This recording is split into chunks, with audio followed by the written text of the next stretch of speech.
الحمدللہ الذی ہدانا الی الصراط المستقیم والصلاۃ والسلام علی نبینا ہادی الکریم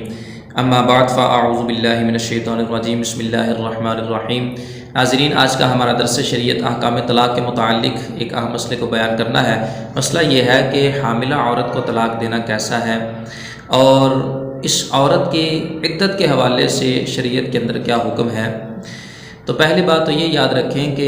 حاملہ عورت کو طلاق دینا شرعاً جائز ہے۔ اگر کوئی وجہ شرعی پائی جاتی ہے، طلاق دینا ہی ناگزیر ہو جاتا ہے، عورت حمل کی حالت کے اندر ہے، تو حاملہ عورت کو طلاق دینا شرعاً جائز ہے، یہ گناہ کی بات نہیں ہے۔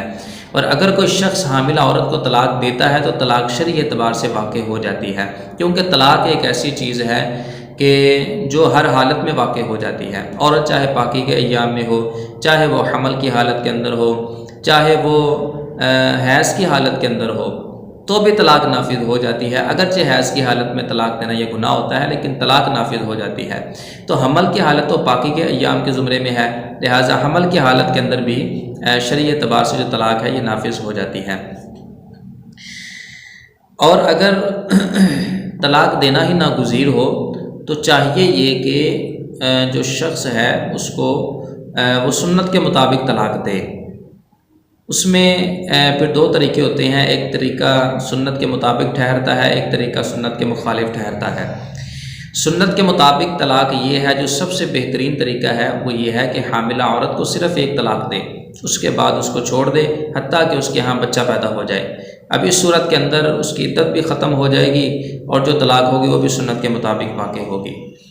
یا اس میں ایک اور طریقہ ہے سنت کے مطابق کہ اس کو ایک سے زیادہ طلاقیں دینا چاہتا ہے تو پھر وہ کیا کرے، مہینوں کے حساب سے اس کو طلاق دے،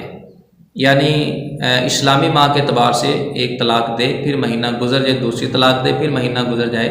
تیسری طلاق دے۔ اس کے بعد پھر جب عورت کے ہاں بچہ پیدا ہوگا تو اس کی عدت بھی ختم ہو جائے گی۔ اس کو اس انداز میں بھی طلاق دے سکتا ہے کہ تجھے سنت کے مطابق جو ہے وہ ایک طلاق ہے، یا سنت کے مطابق دو طلاقیں ہیں، یا سنت کے مطابق تین طلاقیں ہیں۔ اب جب حاملہ عورت کو یہ جملے بولے کہ تجھے سنت کے مطابق دو یا تین طلاقیں ہیں، تو پھر اس کو پہلی طلاق فی الفور پڑے گی، دوسری طلاق جو ہے نا وہ 1 ماہ بعد پڑے گی، اگر 3 دی ہیں تو تیسری طلاق مزید 1 ماہ بعد پڑے گی۔ اس کے بعد جب اس کے ہاں بچہ پیدا ہوگا تو اس کی عدت بھی ختم ہو چکی ہوگی۔ اور اس کے اندر جو طلاق بدعت ہے، جو طریقہ سنت کے مخالف ہے، وہ یہ ہے کہ حاملہ عورت کو اکٹھی 2 طلاقیں دے دے، چاہے یوں دے کہ تجھے 2 طلاقیں ہیں، یا یوں دے کہ تجھے طلاق ہے تجھے طلاق ہے، یا اکٹھی 3 طلاقیں دے دے، تجھے 3 طلاقیں ہیں، یا یہ کہے تجھے طلاق ہے تجھے طلاق ہے تجھے طلاق ہے۔ تو یہ جو طریقہ ہوگا یہ سنت سے ہٹ کے ہے، اور یہ طریقہ طلاق بدعت کے زمرے میں آتا ہے۔ اس طریقے سے گریز کرنا چاہیے، کوشش کی جائے کہ سنت کے مطابق ہی طلاق کا عمل سر انجام دیا جائے۔ اور جہاں تک حاملہ عورت کی عدت کا معاملہ ہے، تو حاملہ عورت کے اندر جو اس کی عدت ہے مطلقاً وضع حمل ہے۔ حاملہ عورت کی جو عدت ہے مطلقاً وضع حمل ہے، یعنی کہ اس کے ہاں بچہ پیدا ہو گیا، اس کی عدت ختم ہو گئی۔ لیکن اس کے اندر ایک شرط ضروری ہے جس کا لحاظ علماء نے کیا ہے، جیسا کہ بدائع اور صنائع کے اندر بھی ہے، اسی طرح جوہرہ کے اندر بھی اس مسئلے کی توضیح فرمائی کہ شرط یہ ہے کہ اس عورت کا جو حمل ہے وہ اندر بچہ بن چکا ہو، پھر جو ہے نا وضع حمل ہوا، یا یہ ہے کہ اس بچے کا بعد حصہ مثلا اس کا سر بن چکا ہو، اس کے بعد وضع حمل ہوتا ہے، اگرچہ جو ہے نا وہ 9 ماہ سے پہلے وضع حمل ہو جاتا ہے، تو ایسی صورت کے اندر پھر طلاق جو اس کی عدت ہوگی وہ ختم ہو جائے گی۔ تو وضع حمل کے ساتھ جو ہے عورت کی جو عدت ہے بالکل ختم ہو جاتی ہے۔ یہی قرآن کا فیصلہ ہے اور یہی حدیث کا فیصلہ ہے، یہی جمہور علماء نے موقف اختیار کیا اور یہی عام صحابہ کرام کا بھی موقف تھا۔ چنانچہ قرآن پاک کے اندر اللہ تعالیٰ ارشاد فرماتا ہے وَأُولَاتُ الْأَحْمَالِ أَجَلُهُنَّ أَن يَضَعْنَ حَمْلَهُنَّ، فرمایا حمل والوں کی عدت یہ ہے کہ وہ وضع حمل کر دیں، یعنی ان کے ہاں بچہ پیدا ہو جائے۔ اب جب یہ آیت کریمہ نازل ہوئی، اس حوالے سے احادیث بھی سماعت فرما لیں۔ جب یہ آیت کریمہ نازل ہوئی تو حضرت عمر بن شعیب اپنے باپ سے اپنے دادا سے روایت کرتے ہیں، وہ کہتے ہیں میں نے عرض کیا یا رسول اللہ صلی اللہ علیہ وسلم، یہ جو آیت کریمہ ہے یہ مطلقہ عورت کے بارے میں ہے، یعنی جس عورت کو طلاق دی ہے اس کے بارے میں نازل ہوئی ہے، یا جس کا شوہر فوت ہو گیا ہے اس کے بارے میں نازل ہوئی ہے؟ تو رسول اللہ صلی اللہ علیہ وسلم نے ارشاد فرمایا فیہما جمیعا، فرمایا یہ سب کے بارے میں نازل ہوئی ہے۔ کہ عورت کو طلاق دی، اس کو حمل تھا، اب اس کے ہاں بچہ پیدا ہو گیا، اس کو وضع حمل ہو گیا تو بھی اس کی عدت ختم، یا یہ ہے کہ اس کا شوہر فوت ہو گیا تھا، اس عورت کو حمل تھا، اب ابھی بچہ پیدا ہو گیا تو اس کی عدت ختم، اگرچہ شوہر کے فوت ہونے کے فوراً بعد بچہ پیدا ہو گیا، 1 گھنٹے کے بعد بچہ پیدا ہو گیا، 1 دن کے بعد بچہ پیدا ہو گیا، 1 مہینے کے بعد بچہ پیدا ہو گیا،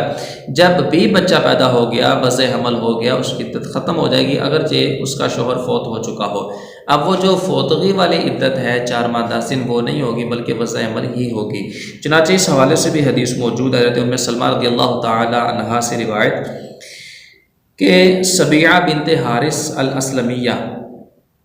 انہوں نے جب وضع عمل کیا تو ان کا جو شوہر تھا وہ وفات پا چکا تھا، اور وفات پائے جو ہے وہ 20 راتیں اور کچھ وقت اوپر گزر چکا تھا،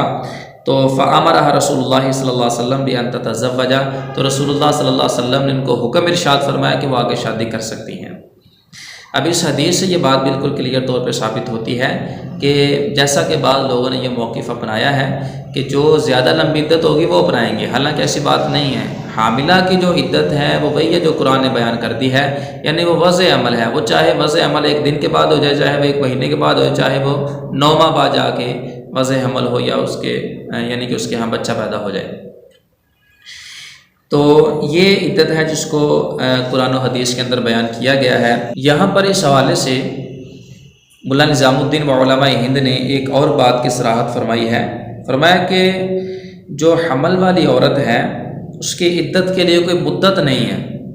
اس کی مدت جو ہے وہ وضع حمل ہے۔ اب جو وضع حمل ہے وہ چاہے طلاق کے فوراً بعد ہو جائے، چاہے اس کے شوہر کے فوت ہونے کے فوراً بعد ہو جائے، اس میں وقت کی بھی تعین نہیں ہے، وقت چاہے بعد میں تھوڑا ملا ہو یا زیادہ ملا ہو، پر میں جب عورت جو حاملہ ہے اس کی عدت کے لیے کوئی مدت ہے ہی نہیں ہے شریعت کے اندر، قرآن نے اس کی جو عدت ہے وہ وضع حمل بیان فرمائی ہے، لہٰذا وہ جو ہی وضع حمل ہوگا اس کی عدت ختم ہو جائے گی، وہ چاہے 1 گھنٹے بعد ہو جائے، چاہے وہ 6 ماہ بعد ہو جائے، چاہے وہ 9 ماہ بعد ہو جائے۔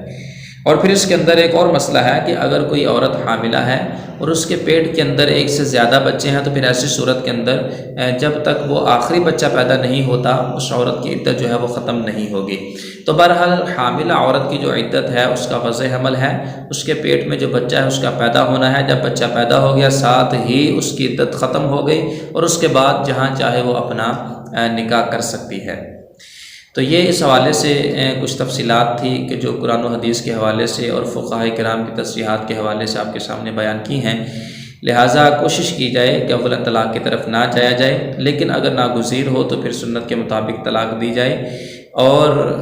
جو عدت کا معاملہ ہے وہ وہی ہے کہ جو آپ کے سامنے بیان کر دیا گیا، یعنی جو ہی اس کے ہاں بچہ پیدا ہو جائے تو پھر اس کے بعد عورت آزاد ہے، جہاں چاہے وہ نکاح کر سکتی ہے۔ اللہ تعالی ہم سب کو علم نافع عطا فرمائے، آمین بجاہ النبی الامین صلی اللہ علیہ وسلم۔